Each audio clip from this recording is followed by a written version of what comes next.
Hello YouTube, welcome back to the channel. Stacking Perpetrator here. Another episode of What's in the Box with Mail Call. For the new viewers, What's in the Box is where my LCS purchases and mail call goes until I have a chance to film it for you. Then I decide if it goes into an album collection, in a box for my permanent collection, or another box for a possible future sell, trade, or upgrade for gold if the GSR is in my favor. The reason the mail call is out because it won't fit into the box, and we are going to take a look at this particular mail right here.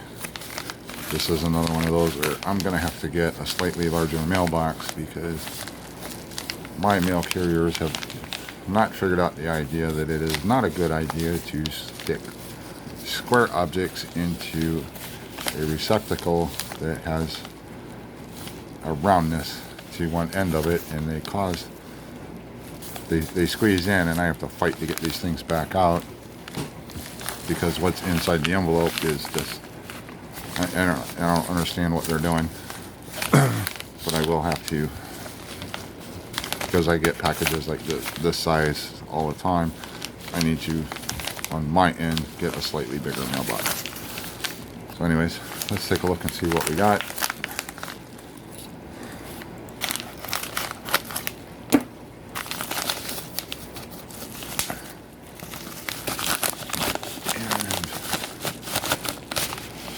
We have oh God.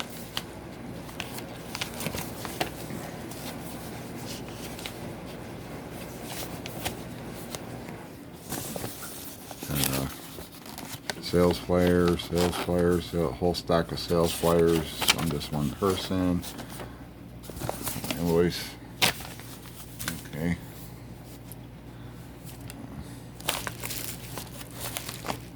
Sort through all that later. What we have is did a video where we just started filling another album type. I don't remember the name of that album. And I said I had another one on the way that I was going to try out, and then after we put some coins in this and you see it, I will be back in a video here shortly, probably another week or so after you see this, and I will bring out 9 or possibly 10 different brands of albums to show you, so that, because I'm doing these album reviews on different types and brands, and then that way you can make a decision if you decide if you're looking to start album collections or whatever. You'll have a chance to see the different choices that you have, everything from tubes, capsules, all the way up through Dansko, Littleton, or even the higher end Whitman albums. But anyways, let's take a look at this one. This is going to be an album review. I don't know who made this album. I guess it's first Commemorative Mint, the first name in Fine Collectibles, www.fmint.com. I did not purchase it from that website. I purchased this off of eBay. This album is pretty much set up the same as a Dansko. It is the last album the Coin Collector was the last album I reviewed. I think this is a little bit thicker on this end, more true to a Dansko. Pretty much the same size. It is 2 pages. The pages are, I guess you gotta break them in. They are tight. This is probably one of the, oh, and that's one thing I don't like, as you can see, breaking in the page, and this is all going what I like to call cattywampus. That to me is not a good sign. What that's going to do by bending that is going to, it has already started to separate the glue even on the back page. So quality control and materials are not up to par on this. One thing versus the Coin Collector and this one, is the Coin Collector had their page glued in here and folded in such a way to come around behind the pages, up over, and it covered the screws, and then the rest of the page went and glued back on the back cover. That prevented you from pulling pages out.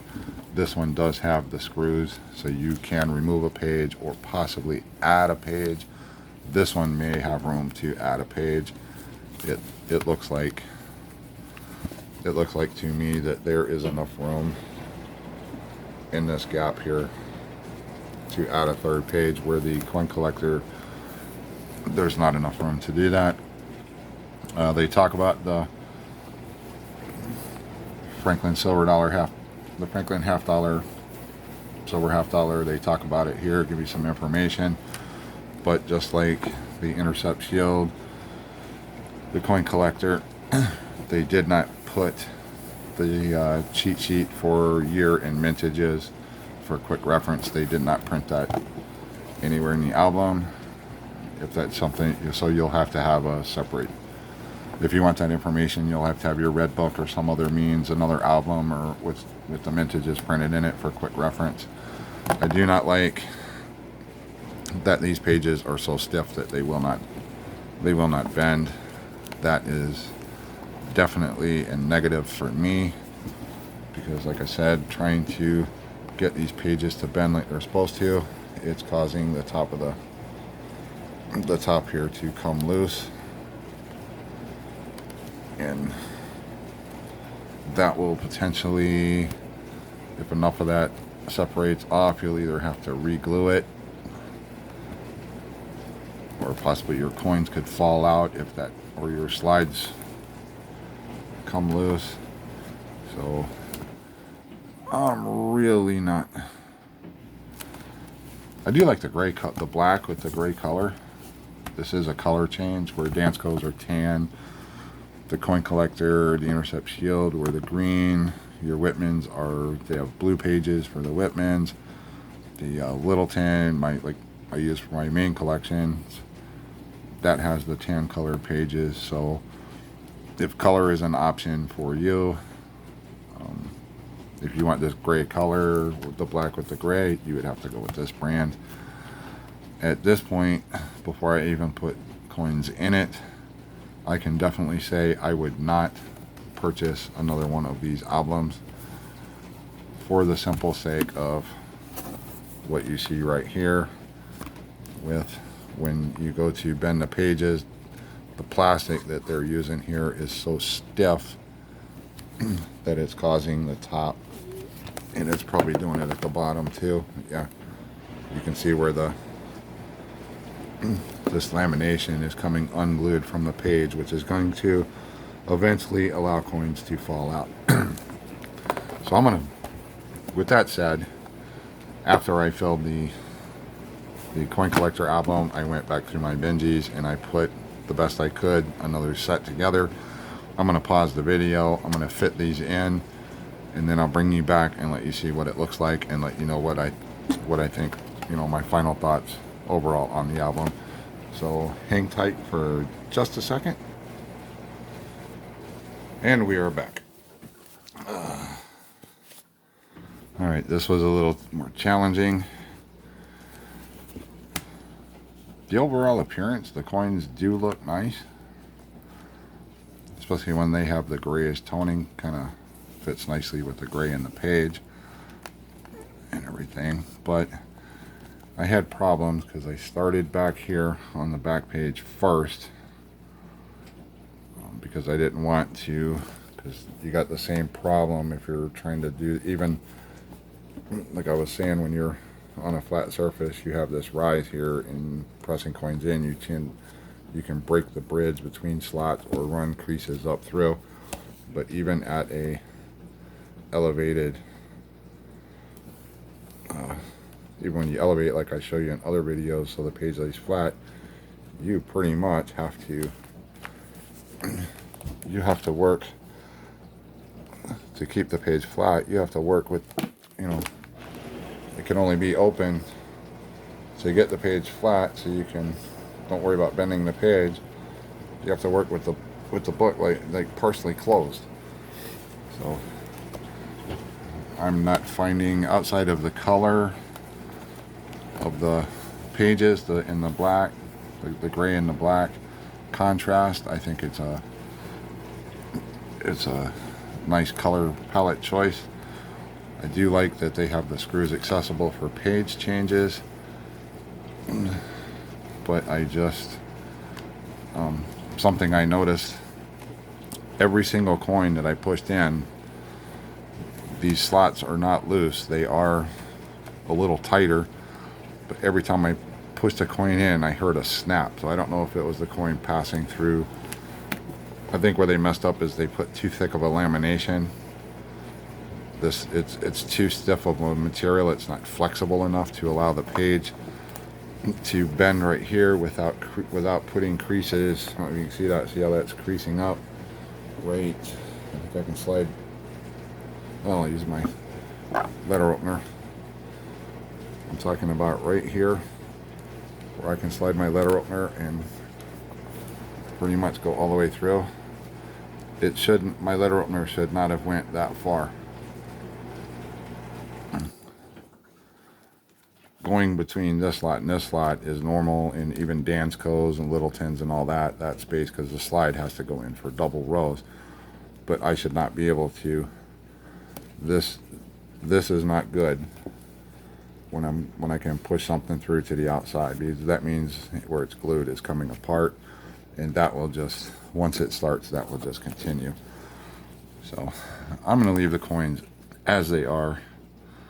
I will probably, one thing's for sure, me personally, this is one I can scratch off the list.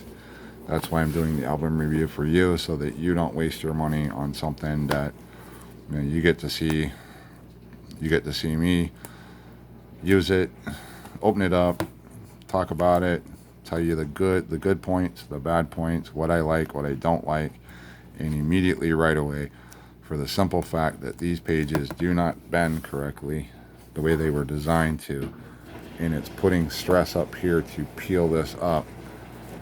And then the fact that also, when you're working on this back page, you have to do it with the book. You have to do it with the book partially open to keep the back page flat, so that you don't risk ripping through these bridge pieces right here between the slots. So anyways, I will write down after the video, I will make a list. Since I have these in, I need a 59D, a 60, 53D, 53S, 54S, and a 55 to complete this set. So I will write those down in my handy dandy notebook, and I will set this album off the side until I find those coins. Like I said, I will bring you back in a week or so, and I will have all these albums laid out, all the different album choices, so that you can have side-by-side comparison, so you can see the smaller albums, the albums that might be thicker, the ones that are built as a competition for the Danskos. I'll let you see them, these versus a Dansko. Flip folders, where you just open it up and there's no slide, there's no plastic slides, you just push the coin in. I'll have one of those. I will have tubes, I will have capsules. I will just have it laid out, and we'll do side-by-side comparison, so you can make an informed decision and be able to purchase the albums that best suit your budget and your collecting style. Anyways, let me know your thoughts down below, and I will see you on another one.